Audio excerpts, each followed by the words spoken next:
Hello everyone. तो आज से हम लोग बैंकिंग लॉ का जो लेक्चर है इसको शुरू कर रहे हैं, जिसमें कि हम लोग को एनआई एक्ट पढ़ना है, यानी कि नेगोशिएबल इंस्ट्रूमेंट एक्ट 1881।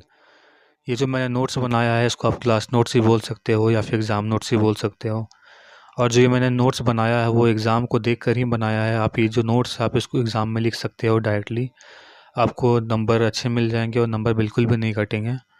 तो चलो आज का जो लेक्चर है, हम लोग आज के लेक्चर में promissory note, bill of exchange और चेक को डिटेल में पढ़ेंगे और आखिर ये होता क्या है इसको भी अच्छे से समझेंगे।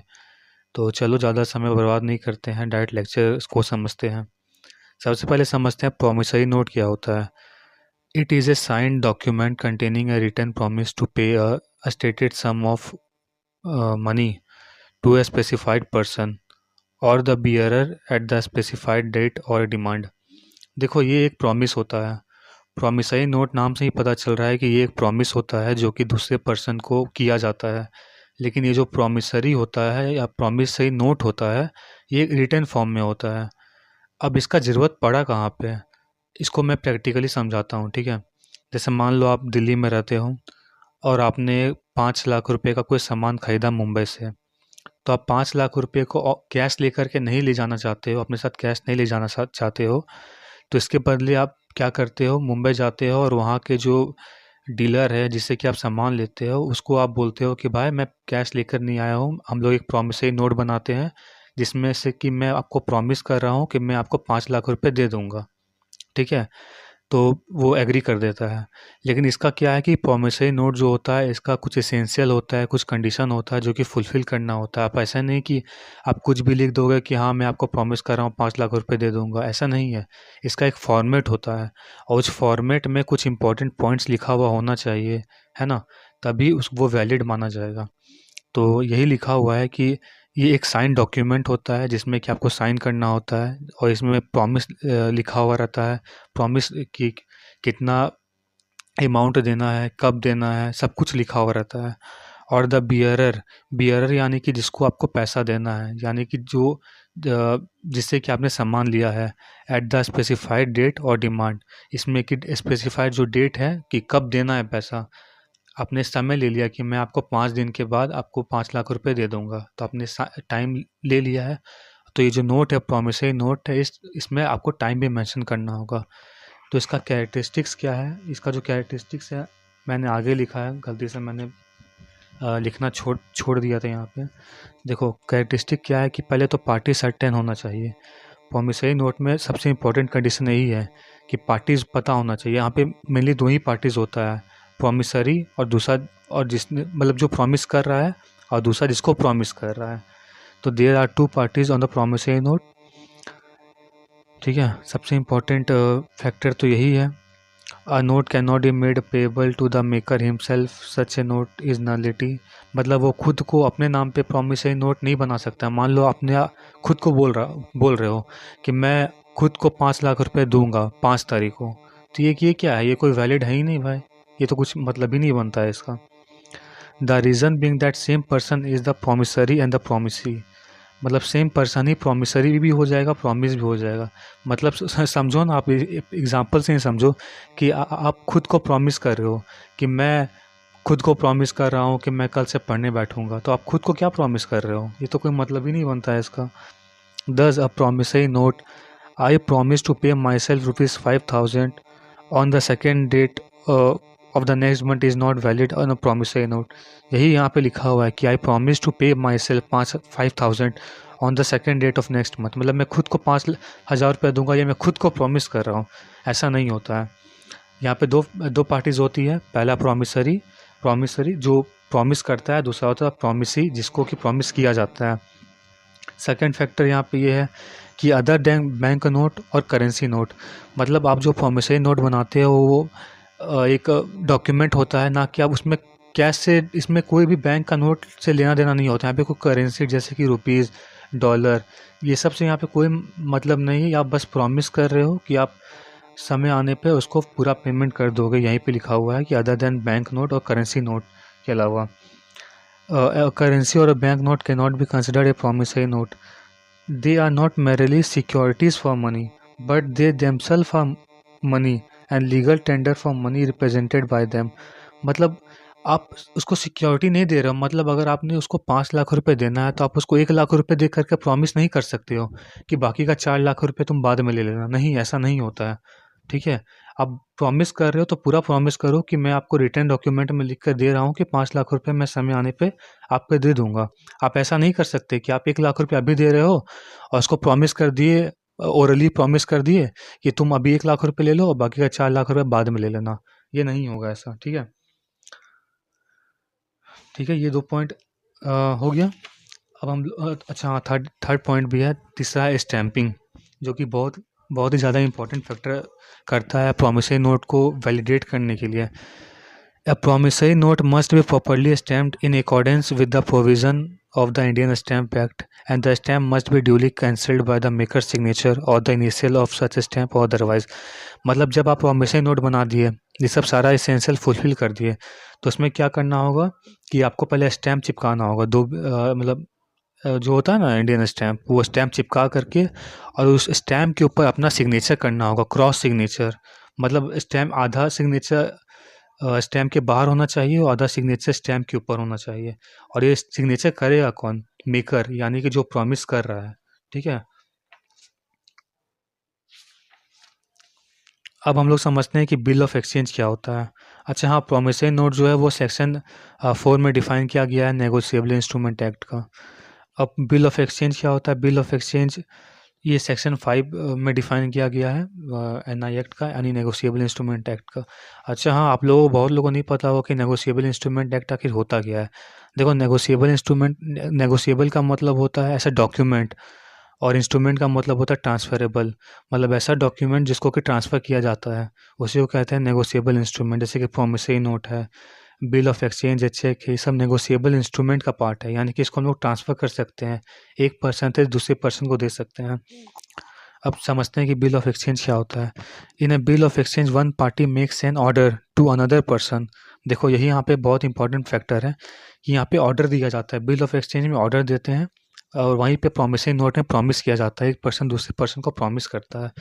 लेकिन बिल ऑफ एक्सचेंज में क्या होता है कि एक पर्सन दूसरे पर्सन को ऑर्डर देता है कि certain sum of money to pay certain sum of money to someone. यानी कि एक पर्सन दूसरे पर्सन को यहाँ पे ऑर्डर दे रहा है कि तीसरे पर्सन को सर्टेन सम ऑफ मनी पे किया जाए। मतलब यहाँ पे क्या देखने को मिल रहा है कि यहाँ पे बिल ऑफ एक्सचेंज में टोटल 3 पार्टीज हैं। ठीक है, ड्रॉवर, ड्रॉवी और पे। ड्रॉवर क्या होता है? यानी कि जो बिल ऑफ एक्सचेंज को क्रिएट करता है, जिसको कि पेमेंट देना है। ड्रॉवी क्या होता है कि जिसके थ्रू वो पेमेंट करवाना चाहता है। ये जो ड्रॉवी होता है या तो एजेंट हो सकता है या फिर बैंक हो सकता है। और तीसरा होता है पेई, जिसको कि पेमेंट करना है। देखो, मान लो A person, B person, C person, 3 person है। तो यहाँ पे ए जो है वो ड्रॉवर है, यानी कि जो बिल ऑफ एक्सचेंज क्रिएट कर रहा है, जिसको कि पेमेंट देना है, जो पेमेंट देना चाहता है। तो ए जो है बी, बी को ऑर्डर दे रहा है। यहाँ पे जो बी है वो यहाँ पे एजेंट भी हो सकता है या फिर बैंक हो सकता है। तो ए बी को ऑर्डर दे रहा है कि सी को सर्टेन सम ऑफ अमाउंट पे किया जाए, क्योंकि ए जरूर सी से कोई सामान लिया होगा जिसको कि पेमेंट देना होगा। यहाँ पे हम लोग ऐसे भी कह सकते हैं कि बी ए को ऑर्डर दे रहा है कि सी को सर्टेन सम ऑफ मनी पे किया जाए। अब इसका एसेंशियल कैरेक्टरिस्टिक्स हम लोग समझ लेते हैं, कंडीशन क्या है बिल ऑफ एक्सचेंज का। ठीक है, ये सब जो है रिटन डॉक्यूमेंट होता है, इसको लिखना पड़ता है। तो ये मैं आपको आगे स्पेसिमेन के थ्रू समझा दूंगा कि ये होता क्या, ये दिखता कैसा है ना। आप लोग अभी समझ नहीं पा रहे होगे, इमेजिन नहीं कर पा रहे हो कि आखिर ये सब होता क्या, इसका फॉर्मेट क्या है। तो इसको मैं आगे बता दूंगा आपको। आप वीडियो के एंड तक बने रहो, आपको सब समझ में आएगा धीरे धीरे। वीडियो के लास्ट तक आपका सारा डाउट भी क्लियर हो जाएगा ऑटोमेटिकली। तो चलो हम लोग समझते हैं अब एसेंशियल कैरेक्टरिस्टिक्स क्या है। सबसे पहला तो bill of exchange it must be in writing, ये रिटन फॉर्म में होना चाहिए। और जो फॉर्म है ये कोई भी लैंग्वेज में हो सकता है, या तो हिंदी में हो सकता है, इंग्लिश में हो सकता है। बस इतना होना चाहिए कि तीनों पार्टी को समझ में आना चाहिए। दूसरा है it must contain an order to pay. ये जो ऑर्डर है, यहाँ पे ऑर्डर का जिक्र किया गया, यानी ए जो है बी को ऑर्डर देगा कि तुम सी को पेमेंट करो। यहाँ पे ए बी से रिक्वेस्ट नहीं कर रहा है या प्रॉमिस नहीं कर रहा है कि प्लीज तुम पेमेंट कर दो, ऐसा नहीं। यहाँ पे बिल ऑफ ए बी को ऑर्डर देगा। ठीक है, it is of the essence that a bill of exchange must contain the order of the drawer to the drawee. देखो ड्रॉवर जो है यहाँ पे ड्रॉवी को ऑर्डर देगा to pay money to the payee. As a bill of exchange is an order, it is necessary that it must be imperative form and not be precative form. मतलब यहाँ जो bill of exchange है यहाँ पे जो drawer है, ड्रॉविस या तो विश नहीं कर रहा है, मतलब इच्छा जाहिर नहीं कर रहा है, या फिर रिक्वेस्ट भी नहीं कर रहा है, वो ऑर्डर दे रहा है बी को कि तुम सी को पेमेंट कर दो। थर्ड है unconditional order. It is of the essence that a bill of exchange that is should be payable at all events. This requisite must appear on its face on a reasonable with a certainty. देखो ये unconditional order होता है। Bill of exchange में क्या है कि यहाँ पे कोई ऐसा कंडीशन नहीं है कि मैं आपको पेमेंट दे दूंगा, कोई कंडीशन यहाँ पे फुलफिल नहीं हो रहा है कि मान लो एग्जांपल की मदद समझते हैं कि जैसे अभी जीएसटी कम हुआ और आप बिल ऑफ एक्सचेंज क्रिएट कर रहे हो, तो आप ऐसा नहीं उसमें कर सकते हो कि जब जीएसटी कम होगा तभी बिल ऑफ एक्सचेंज अपना फॉर्म में आएगा या फिर बिल ऑफ एक्सचेंज लागू होगा। बिल ऑफ एक्सचेंज का कोई वैलिडिटी नहीं है या कोई कंडीशन भी नहीं है कि जब जीएसटी कम होगा तभी ये अपना फॉर्म में आएगा, तभी ये इसका वैल्यू क्रिएट होगा। मतलब अगर आपने बिल ऑफ एक्सचेंज को क्रिएट कर दिया, बना दिया, तो ये हर कंडीशन में फुलफिल होगा, चाहे जीएसटी कम हो या फिर कोई इमरजेंसी आ जाए या कोई आ जाए, उससे मतलब नहीं है। अगर आपने बिल ऑफ एक्सचेंज क्रिएट किया तो वो हर फॉर्मेट में, हर कंडीशन में वो वैलिड होगा, चाहे कुछ भी हो जाए। A bill of exchange cannot be drawn so as to be payable conditionally. The drawer's order to the drawee to pay must be unconditional and it should not be depend on any contingency.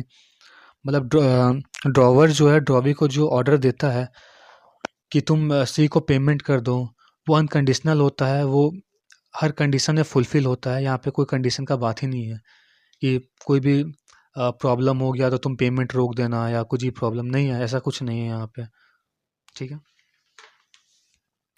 उसके बाद it must be signed by the drawer. The three parties are necessary to the bill of exchange, that is the drawer, drawee and payee, and it is necessary that the person who draws, that is the maker of the bill of exchange, must put his signature on the bill of exchange। ये भी वैसा ही है कि अगर आपने bill of exchange को create कर दिया तो यहाँ पे जो ड्रॉवर होता है या मेकर होता है, इसको मेकर भी कर सकते हैं, वो अपना सिग्नेचर बिल ऑफ एक्सचेंज में देगा, अपना साइन करेगा अच्छा से। ठीक है। The amount must be definite. The drawer ordering the drawee must make a definite order that is must pay a certain sum of money paid by the drawer to the payee. There must not be any ambiguity regarding the payment of the sum। मतलब जो amount होता है वो definite होना चाहिए। ऐसा नहीं होना चाहिए कि मैं आपको 1 लाख रुपये से लेकर 5 लाख रुपये तक दे दूंगा, या ड्रॉवर ड्रॉवी को ऐसे नहीं बोल सकता है कि तुम ये जो पेई है उसको 1 लाख रुपये से 5 लाख रुपये तक कोई भी पेमेंट दे दो, आपका इच्छा के अनुसार आप कुछ भी दे दो, ऐसा नहीं है। जो अमाउंट होता है वो डेफिनेट होना चाहिए। Payment of money only. Drawer must order to pay the payee only the money and not any money valuable thing. यहाँ पे जो ड्रॉवर है वो ड्रॉवी को बोलेगा कि तुम सिर्फ पेमेंट ही करो, तुम सिर्फ उसको मनी ही दो, जो हार्ड पैसा होता है करेंसी के फॉर्म में ही बिल ऑफ एक्सचेंज लागू होगा। ये नहीं कि आप बिल ऑफ एक्सचेंज क्रिएट कर रहे हो तो उसके जगह आप गोल्ड से यहाँ पे पेमेंट कर दिए या सिल्वर से पेमेंट कर दिए, नहीं, आपको सिर्फ करेंसी से ही पेमेंट करना है।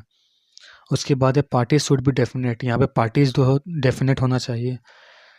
जैसे कि प्रोमिसरी नोट में आपने देखा कि एक प्रोमिसरी होता है, दूसरा प्रोमिसरी होता है, वहाँ पे 2 ही पार्टीज होते हैं, लेकिन यहाँ पे बिल ऑफ एक्सचेंज में टोटल 3 पार्टीज होती है, ड्रॉवर, ड्रॉवी एंड पे। और उसके बाद होता है इट मस्ट बी स्टैम्प। मतलब इसको भी वही है, अगर बिल ऑफ एक्सचेंज को वैलिडेट करना है कि हाँ ये वैलिडिटी लीगली इन्फोर्स में लाना है, तो इसको स्टैम्प करना होगा, स्टैम्प करके इसके ऊपर सिग्नेचर करना होगा। ठीक है। अब हम लोग समझते हैं इसका डिफरेंसेस क्या होता है। Difference between promissory note and bill of exchange. अच्छा देखो, मैंने parties of to the bill of exchange को आपको शॉर्ट में समझा दिया था कि इसमें 3 पार्टियाँ होती है, ड्रॉवर, ड्रॉवी एंड पेई। तो आई होप आपको ज़्यादा इसमें दिक्कत नहीं आएगा। इसमें हम लोग समझते हैं difference between promissory note and bill of exchange. Exam में डायरेक्ट इससे क्वेश्चन आ जाता है कि आप प्रोमिसरी नोट और बिल ऑफ एक्सचेंज का डिफरेंस को लिखिए। तो वही है, मैंने तो आपको ये शॉर्ट में समझा ही दिया था, लेकिन अगर आपको इसको स्टेटमेंट में लिखना है अच्छे से तो आप लिख सकते हो। देखो, promissory note is an instrument in writing containing an unconditional undertaking signed by the maker to pay a certain sum of money only to or to a order of a certain person to a bearer of the instrument. देखो, instrument का मतलब बोला ना मैंने कि instrument का मतलब होता है कि document, transferable document. Negotiable instrument का मतलब ट्रांसफरेबल डॉक्यूमेंट। इन राइटिंग मतलब ये जो होता है, ये राइटिंग में रिटर्न में लिखा हुआ रहता है, अनकंडीशनल होता है, इसमें कोई कंडीशन लागू नहीं होता है। और इसमें जो है मेकर जो होता है बिल ऑफ एक्सचेंज जो क्रिएट करता है वो अपना साइन करता है इस पे, ताकि वो पेमेंट कर सके। बियरर, यहाँ पे बियरर कौन है? जो कि जिसे कि सामान लिया गया है, पेई है ना। पेई को पेमेंट करने के लिए बिल ऑफ एक्सचेंज को क्रिएट किया गया। उसके बाद बिल ऑफ एक्सचेंज, देखो प्रोमिसरी नोट क्या होता है? प्रोमिसरी नोट एक इंस्ट्रूमेंट होता है रिटर्न में। मैंने आपको बताया ना कि प्रोमिसरी नोट प्रॉमिसी को प्रॉमिस किया जाता है कि वो सर्टेन सम ऑफ अमाउंट उसको पे कर देगा कुछ समय के बाद। और ये जो प्रॉमिसरी नोट होता है ये डेफिनेट होता है, सर्टेन टाइम पीरियड के लिए होता है, ठीक है। लेकिन बिल ऑफ एक्सचेंज में क्या होता है कि इसमें 3 पार्टियाँ होती हैं। यहाँ पे भी सेम है कि टोटल 3 पार्टियाँ होती है, प्रॉमिस, ड्रॉवर, ड्रॉवी एंड पेई। इसमें जो ड्रॉवर होता है वो ड्रॉवी को ऑर्डर देता है कि पेई को सर्टेन सम ऑफ अमाउंट पे किया जाए। सेकंड पॉइंट क्या है? In a promissory note there is a promisee, there is a promise to pay while in bill of exchange there is an order to pay. Promissory note में क्या होता है? Promise किया जाता है कि वो सर्टेन सम ऑफ अमाउंट को पे कर देगा, ये प्रॉमिस कर रहा है, लेकिन जो प्रॉमिस होता है वो रिटन फॉर्म में होता है। लेकिन बिल ऑफ एक्सचेंज में क्या होता है? ऑर्डर दिया जाता है। यहाँ पे ड्रॉवर ड्रॉवी को ऑर्डर देता है कि वो सर्टेन सम ऑफ अमाउंट पे को पे कर दिया जाए। और यहाँ जो ड्रॉवी होता है या तो एजेंट के थ्रू होता है या फिर बैंक के थ्रू होता है। In a promissory note there are only 2 parties. Promissory note में टोटल 2 पार्टीज होती हैं। पहला होता है ड्रॉवर या एंड पेई, या फिर इसको प्रॉमिसरी एंड प्रॉमिसी भी कह सकते हैं। लेकिन बिल ऑफ एक्सचेंज में 3 पार्टियाँ होती हैं, ड्रॉवर, ड्रॉवी एंड पेई। A promissory note does not require acceptance because the money has to be paid by the same person who has drawn। यहाँ पे promissory note में एक्सेप्टेंस का कोई सीन ही नहीं है कि सामने वाला पार्टी एक्सेप्ट करेगा नहीं करेगा, क्योंकि वो तो एक्सेप्ट करेगा, इसको पैसे का ज़रूरत है, ठीक है। लेकिन बिल ऑफ एक्सचेंज में क्या होता है? Acceptance has to be done by the drawee.